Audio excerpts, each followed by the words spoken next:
And this afternoon, Vice President Dr. Bawumia says he will not allow anyone to use his name to engage in corrupt activities. Well, the statement from the Vice President comes after the dismissal of Charles Edouard, the Minister of State at the Finance Ministry, who was captured in a documentary claiming investors can pay up to $200,000 in order to meet the Vice President, Dr. Bawumia. Siblings of the Vice President would also have to be handed some business opportunities in order to gain his full support, according to excerpts of this latest documentary.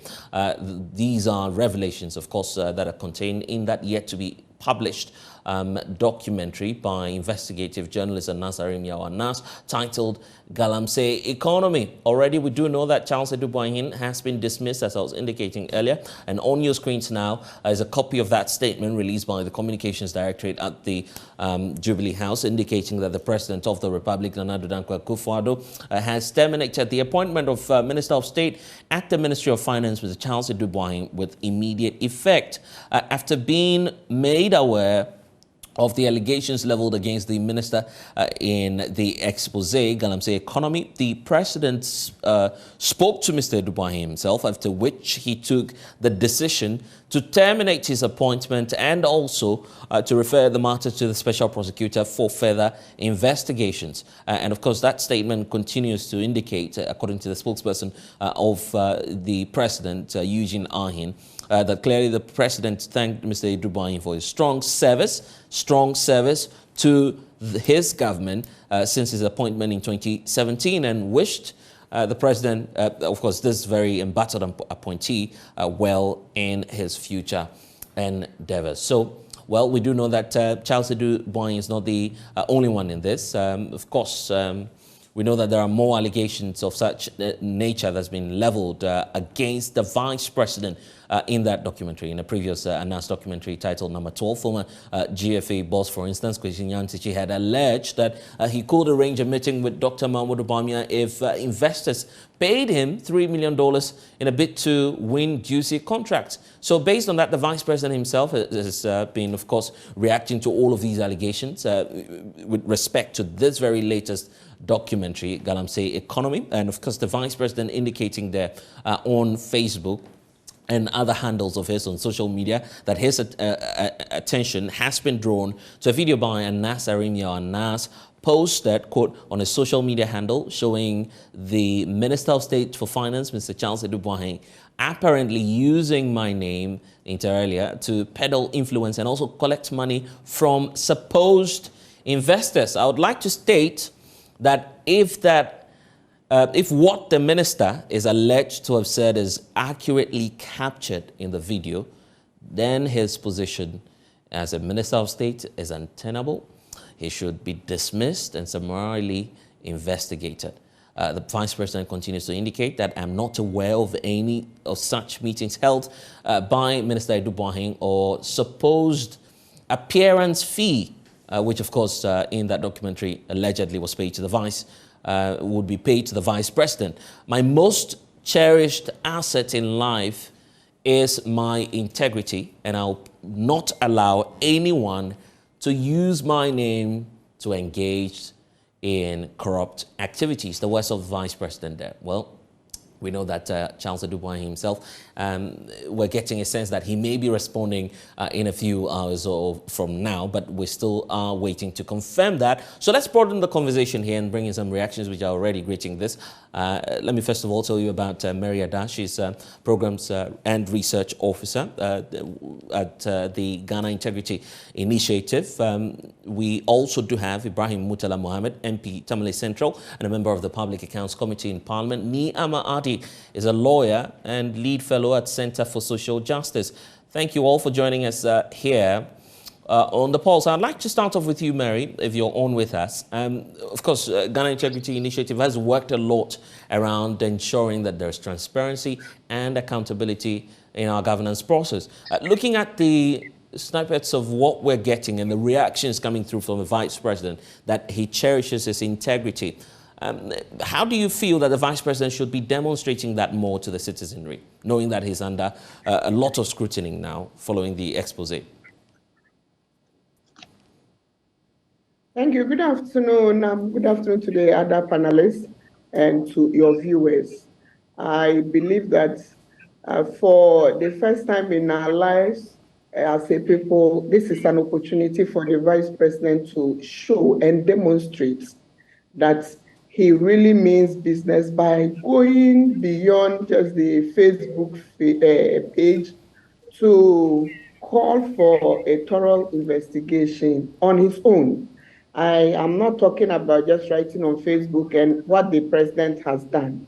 I say so on the premise that the Jubilee House has in recent past been accused of some issues relating or bordering on integrity or the lack of it thereof. One was previously when some two deputy chiefs of staffs were cited that they had indicated to people that if you were able to give some money, they could schedule any type of meeting for you. The second was when I think they announced this video, the number 12 or so, which talked about the president. And the similarities of these events and the allegations are so similar that it calls for a thorough investigations beyond just sacking the gentleman. I say so because if people want to keep their integrity, like the vice president has said, then he should, as we continue to say in GI, he who comes to equity must come with clean hands. He should go beyond just asking that the guy be sacked and investigated. But then And that's why I want us to explore the possibilities there. That you are asking him, you are asking the vice president to go beyond, you're asking the vice president to go beyond the social media comments. Let's explore the possibilities of what possibly the vice president could be doing to demonstrate to Ghanaians that indeed he's clean and that consistently some of these allegations that have come up have nothing to do with his office. They in the past may not have had anything to do directly with the vice president's office, but the presidency has been cited, and these allegations are worrying because they border on the highest office of the land and the reputation and its damage, of course, of the people occupying those offices. So for us, we see the vice president, as he has indicated, as a man, he is a man of integrity and wants to guard same.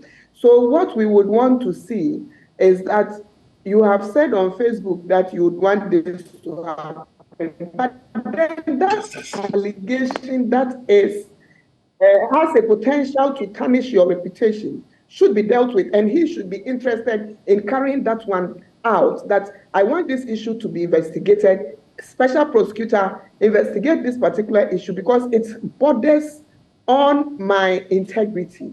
Apart from just investigating what the gentleman has said, whether it's true or not, but then we should have an investigation that centers on this particular allegation that if you have 200,000, you should be able to secure a meeting with the vice president. And I know the state institutions that have the mandate to investigate will do so and do a good job at that. For instance, we saw the vice president call for the dismissal of Chancellor Dubois. That has already happened. And this is where many are scaling up to say, well, let's have the vice president at least step aside. I don't know what the constitutional implications may be, but for us to indeed thoroughly investigate this, he may have to step aside for investigations to be carried out. Just as he called for the dismissal of Chancellor Dubois, that has happened. There are those who are also siding with a view that this will be the time for the vice president to perhaps step aside briefly, if the constitution will allow that. I believe the lawyers would speak to that, but unfortunately, I do not hold the view that the vice president should step aside, because I believe in the autonomy of the investigative bodies. And so it is for the vice president to show that the issues around non-interference and also allowing these state agencies to do their work without fear or favor should be supreme in this agenda. And so not necessarily leaving his office to allow the investigation to go on, no, but then going, he can stay, all right, why not?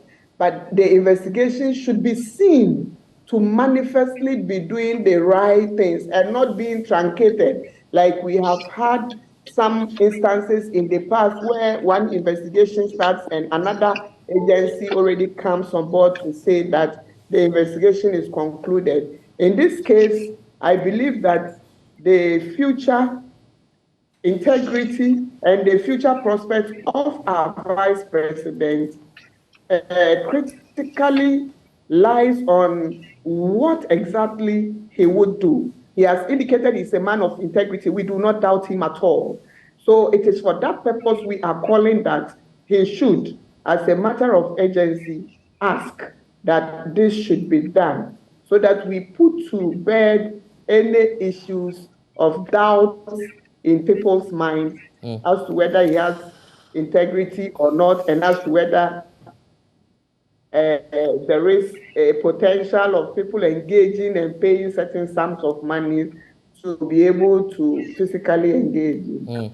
And Mary, I'll be coming back to you for us to look at government's entire commitment to the fight against corruption. But let me bring in at this point Murtala Mohammed, who's also on with us. Of course, the rest of our two other guests, Mary, have some understanding of the law. So for you, Murtala Mohammed, here we are, the calls for Vice President to equally step aside. He's called for the dismissal of Charles Edubane. That has happened. But first of all, your initial thoughts on what's happened, the reaction from the Vice President, and deal with the calls for me. Well, thank you for having me. Good afternoon. Good afternoon to my colleagues at the other side, and good afternoon to your cherished viewers. If I heard you read the statement issued by the office of the president, I think that statement was signed by Eugene Ahin, isn't it? Precisely. This gentleman is issuing a statement on allegation of corruption.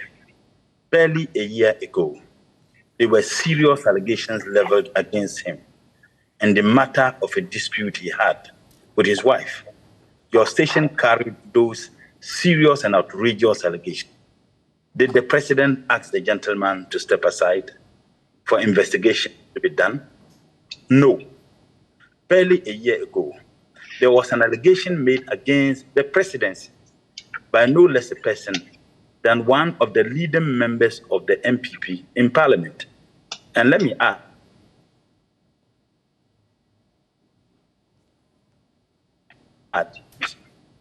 someone who's putting himself up to be elected as the presidential candidate for the MPP in the 2024 elections, Kennedy Japan, who alleged that for you to see the president, you needed to pay some money. And I'm happy that Mary also made references to the allegations made by the former two deputy chiefs of staffs, by the way, who have all been promoted to be ministers of state and they are in parliament. What happened to them? We are also aware of what Anas's expose in the matter of the GFA, in which the presidency, including the president, was cited or allegedly to be engaged in the bribery that is going on. What did the president do? I guess if the president wants us to take him serious, it should not limit at Edubane. The gentleman who issued the statement should be investigated by the office of the special prosecutor. But for now, let's focus on... No, we will not focus on it, because we are having this discussion because there is corruption. And that allegation of corruption is made against no less a person than the office of the president. I have said on your program that the Flagstaff House, unfortunately, has become a citadel for corruption, and that the president himself is an accomplice. Look, all these allegations we have made, I'm not empathizing with Edubane.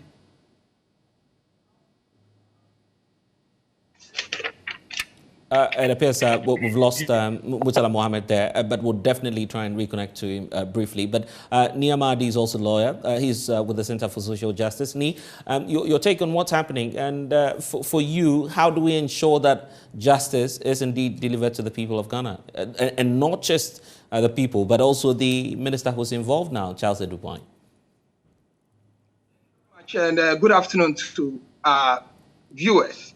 It's quite amazing, and a counterintuitive question that one may ask is that why has the presidency been mentioned not more than once in such allegations by the same investigative journalist Arimea Anas, or Anas Arimea Anas? I mean, if it happens more than once, then you want to think that there is something that we need to know.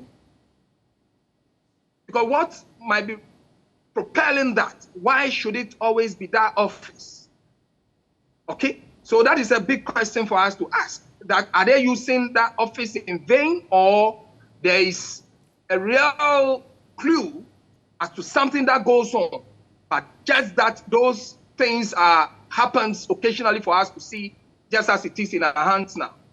But yes, let's turn to Article 519 of our Constitution to get to the bottom of this. And I read, a person charged with a criminal offense shall be given a fair hearing within a reasonable time by a court. Okay, so on what offense has Mr. Dubois been asked to proceed on leave or set aside or has been fired? I mean, everything we hear, it's by hearsay, as we say, or it's by things that we've read. In fact, the Anas investigation is yet even to be viewed. I haven't seen it. Okay, but I want to assume that the video might have been shown to the president, and they have come to a reasonable conclusion that Mr. Dubois must be fired. I've also read a story or a letter purported to be from Mr. Dubois, which says that he has heard of that same allegation, for which reason he is proceeding on leave in order for investigation to go on. Okay? So that which one do we take? Is it the case that he is proceeding on a leave for investigation to go on, or the president has fired him?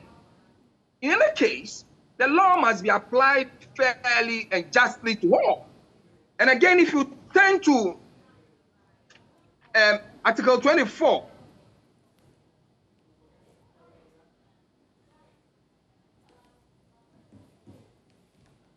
Niyama, it appears that you're... Yeah, okay.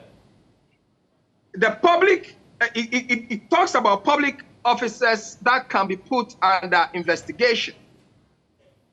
And 5B, or let's say 5B, yes, the public officers to which the provision of this article applies are A, the President of the Republic, B, the Vice President of the Republic. Okay, and I want to end there. That's the conduct of public officers. Okay, so that if what we see, the fair trial, as we read earlier in Article 5:17, has not happened, because we've not seen Mr. Dubois being charged and being tried in court, but this decision has come up. Is it as a result of what we are all hearing or reading, or there might have been something else? If it is as a result of what we are hearing, then what the Constitution says has not been followed, per my reading and understanding. And if we want to follow it to the letter, the Vice President, who also as a public officer ought to also be inquired. Okay, so I think that we can do the honest thing. But you see, if you expand the conversation, you want to ask yourself that, would government run into decisions based on video allegations that have been made, or time will be given for detailed investigation and fair trial in order for conclusions to be reached? And these are very critical questions that you're raising, and that's why I want to bring in Mary Ada as well. Mary, that brings us to the question, first of all, on the issue of the conduct of the Public Officers Bill, which has lingered on for a while. We've not passed it. Many believe that this is a fine opportunity for us to bring that on and to check such occurrences in the future. Certainly, I couldn't agree with them more. You know, this is a bill that we have championed since 2013, and it continues to go to Parliament and then it doesn't get passed. This opportunity then presents itself and we should not let it pass. I know for a fact that the Attorney General has worked on it, looking at bringing together different issues. One is asset declaration, the next is the conduct of public officers. Then the final part is other related conducts that the Constitution has deemed it fit to act that we criminalize away free with, because it is not criminalized. It's in the Constitution, but we have not put it in there. And so if you remember, the last time it came up, in Shraj's ruling, you realize that they said, even though there were issues, but they could not in any way hold the person accountable for the conduct that was breached. And so this is a clear opportunity for the president to then push this. In the last parliament, we pushed till it was read in parliament. Unfortunately, at the last point, because it also has elements of asset declaration, and then people tend to resist when we want them to verify their assets, and also when we want to see public officers who have accepted to hold public office get their assets published. In some of these, we would be able to then determine what the person came with and what the person is leaving office with. The Constitution says upon assumption of office. The law, that is Act 550, also presents upon 6 months upon assumption of office, upon coming into effect, coming together in the conduct, which we believe would be a good thing, helping public officers to delineate conducts that they can involve themselves in and conducts that then can be elevated to the process of sanctioning if it comes to that. And I believe that we have a good opportunity in here, because now we have the Office of the Special Prosecutor, who would then also be supporting in the criminal investigations and also prosecution. Where Shraj is found short, the Office of the Special Prosecutor would come in. But then with these complementary roles of Shraj and then the office, I think we would do a very fantastic job.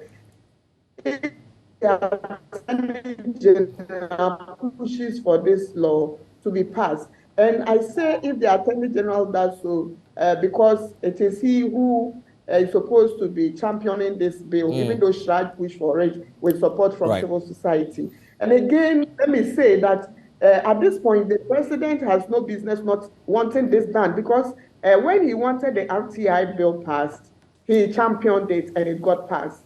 And now we have an RTI law.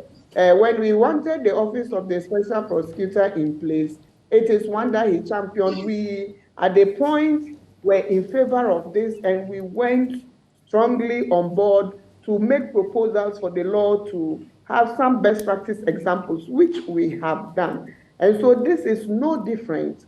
We want to see some action. If the president indeed wants to ensure that we put to bed some of these contacts that continue to come up, the allegations are too many to sometimes speak to. They come on a daily basis. You are hearing about breaches in conduct. And at that level of the presidency, it is worrying. So it is important that the champion and push this bill quickly, so that we have a bill. Your final thoughts on the president's and by extension his government's approach and posture towards corruption.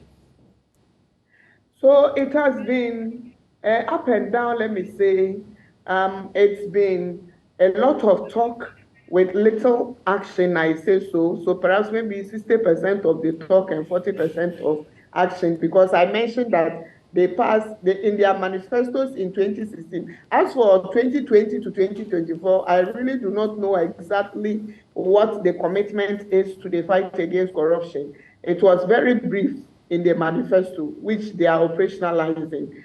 But then if you look at the 2016 onwards, they talked about RTI, they passed RTI, and with an RTI legislation, the potential of propelling sunshine into our processes is clear.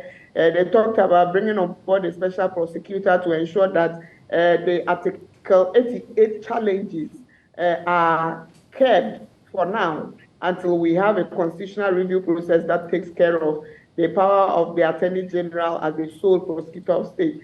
So we were all for it, and they did it. Unfortunately, we haven't seen the results that should be. Then I say that they passed the Witness Protection Bill as well, that should be protecting witnesses of the state who would want to bear witness in certain cases. But then, that we do not see the significant contribution when it comes to logistics and resources to propel action. I say so. We've been talking recently about the Office of the Special Prosecutor, who has not been given the needed resources to ensure that he is doing his work as he should. And it doesn't just end with him. The Shrajis, the Yokos, and others are not well resourced.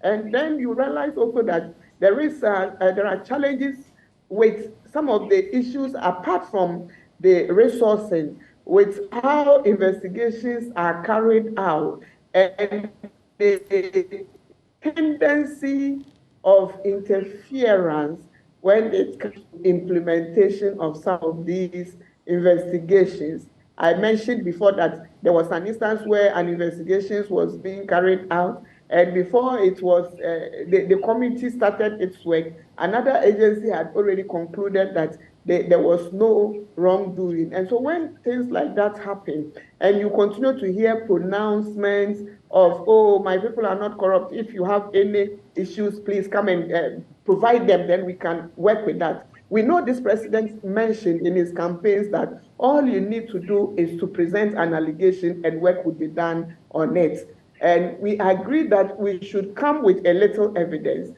Let the state agencies do their work and allow them to conclusively take care of some of the issues that come up. Without that, the rhetoric continues to reign, and we do not see the needed attention to the fight against corruption. When it is a firefighting approach, we achieve firefighting results. We douse the fire, and then we leave it at that, and then it comes up. So you see impunity reigning, and impunity to its highest being what we are seeing as a people. People are no longer afraid, and people's trust, if you have listened to and followed some of the surveys we have put out there, shows that the trust of the citizen of government fighting corruption is very low. It's moved from about 50 to about 70-something%, which is worrying and which we must all work towards changing. Marietta, I'm grateful that you've been able to spend some time with us here on The Pulse, and I'm told that Murtala Mohammed is joining us via phone this time around. Let me try and reconnect with him. Earlier, Murtala, you were making the point about how the entire government appears to be engulfed in corrupt practices. Hello, Murtala Mohammed. Hello. I indicated the series of allegations leveled against the president, and I guess the other, panelists have actually spoken on the matter. But the question I ask is the speed with which the president has sacked the Minister of State, taking into consideration the allegations that have been leveled. One would expect that same speed would have been applied in the matter of series of similar allegations leveled against other members in the government. And I made references to the gentleman who even issued the statement using what happened.